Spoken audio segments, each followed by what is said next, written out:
কেন যে নতুন জামাইকে বাসরাতে ফ্লোরে ঘুমাতে বললাম, তাও আবার নিজের বাপের বাড়িতে। মনে মনে নিজের উপর খুব রাগ হলো আমার। হৃদ ভাইয়ের রুমে টেবিলের ছোট বক্সগুলোতে অনেকগুলো বই তাক করে রাখা আছে। এক পাশে ডাক্তারি বই আর অন্য পাশে কিছু উপন্যাসের বই। অথচ আসার পর থেকে এগুলোর দিকে চোখই পড়লো না আমার। হৃদ ভাইয়া ওখান থেকে একটা উপন্যাসের বই নিয়ে বেলকনিতে চলে গেল। আমি হাঁ করে তাকিয়ে রইলাম তার দিকে। বাব্বা, এই অনুভূতিহীন মানুষটা আবার উপন্যাসও পড়ে। আমি ছোট থেকেই খুব গল্পপ্রেমী, রাত জেগে গল্প পড়তাম আগে। আর উপন্যাস প্রেমীরা এমন অনেক বই একসাথে দেখলে খুশিতে পাগল হওয়াটাই স্বাভাবিক। এটা তাদের মনের খোরাক। ইচ্ছা করছে বইগুলো দেখতে, কিন্তু সে তো বললো তার জিনিসে কেউ হাত দিতে পারে না, তার অনুমতি নিয়েই পড়তে হবে। আর এখন মন মেজাজও ভালো নেই, প্রচুর চিন্তা ঘুরপাক খাচ্ছে মাথায়। আপাতত নিজেকে একটু বিশ্রামে নিতে হবে। চুপচাপ বিছানায় শুয়ে আছি আমি, মাথায় খুব চিন্তা ঘুরপাক খাচ্ছে। দুপুরের আগেও বাবা মায়ের সাথে ছিলাম, আর এখন তাদের জন্য প্রচুর চিন্তা হচ্ছে। ওই বাজে লোকটা বাবার কোনো ক্ষতি করবে না তো? খুব চিন্তা হচ্ছে আমার তাদের জন্য। আবার মনে হচ্ছে লোকটা যদি ঢাকায় চলে আসে, যদি হৃদ ভাইয়ের কোনো ক্ষতি করে।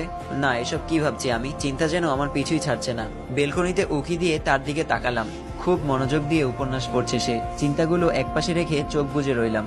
এই বুঝি ঘুম এসে সব চিন্তা দূর করে দিবে, কিন্তু ঘুমও আসছে না আজ। কিছুক্ষণ পর বারান্দা থেকে রুমে আসে হৃদ ভাই। আমি ঘুমানোর ভান করে চোখ বুজে আছি। তিনি বইটা জায়গায় রেখে আমার পাশে এসে বসলেন। খুব মায়াময়ী দৃষ্টিতে আমার দিকে তাকিয়ে রইলেন কিছুক্ষণ। হঠাৎ ওনার এমন আচরণ মাথায় ঢুকছে না আমার। তিনি আমার গালে হাত রাখতে গিয়েও আবার হাতটা সরিয়ে নিল, হয়তো আমি জেগে যাব এটা ভেবে।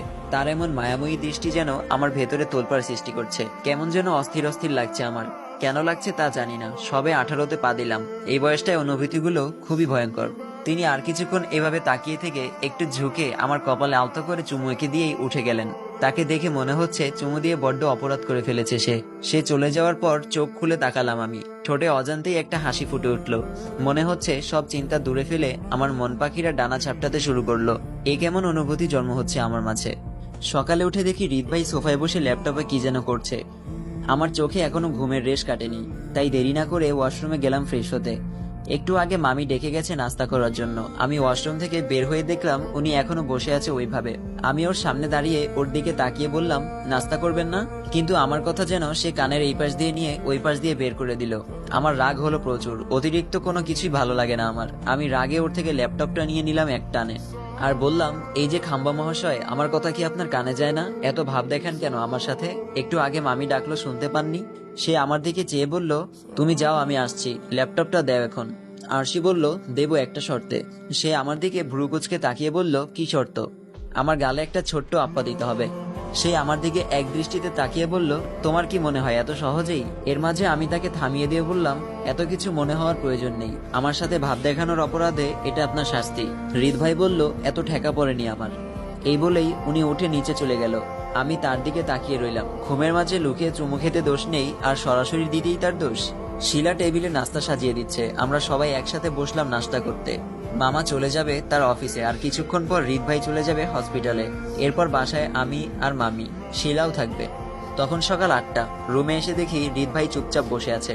তার সাথে কথা বলার বাহানা খুঁজতে লাগলাম, কিন্তু খুঁজে পাচ্ছি না। হুট করেই সে আমায় বলল, এক কাপ চা এনে দাও তো আরশি। আমি একটু ভ্রু কুঁচকে তাকালাম তার দিকে। একটু আগে না চা খেলেন? হৃদ ভাই বলল, এখন আবার খাবো, প্রবলেম কি?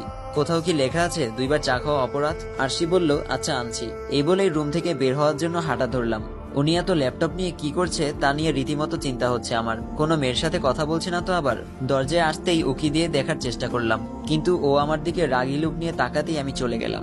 আমি 2 কাপ চা বানালাম, দুজন মিলে একসাথে খাবো আর আড্ডা দিব। কিন্তু আমার ভাবনাকে তিনি জলে ফেলে বলল, চায়ে চিনি বেশি হয়েছে, আর বেশি চিনি খেলে আমার ডায়াবেটিস হয়। যাও, এটা চেঞ্জ করে নিয়ে আসো। একটু রাগ হলো আমার, তাও জোরপূর্বক একটা হাসি দিয়ে চলে গেলাম আবার। এবার একেবারে ওনার মতো পারফেক্ট করে বানিয়ে নিলাম। ওর কাছে এসে চা এগিয়ে দিয়ে বললাম, এবার একদম ঠিকঠাক আছে। এবার উনি আমার দিকে চেয়ে দাঁত কেলিয়ে বলল, একটু আগেই তো চা খেলাম, এখন ইচ্ছা করছে না, 1 কাপ কফি এনে দিবে? এবার রাগে নিজের চুল নিজেই ছিঁড়তে ইচ্ছা করছে আমার। কেন যে কথা বলার বাহানা খুঁজতে ওর সামনে ঘুরঘুর করতে গেলাম। নিজেকে নিজে হাজারবার গালি দিতে দিতে আবার কিচেনের দিকে গেলাম। 1 কাপ কফি বানিয়ে তার কাছে এসে এবার তাকে কিছু বলার সুযোগ না দিয়ে আমি বলে দিলাম, এবার এটা না খেলে একদম মাথার উপর ঢেলে দিব।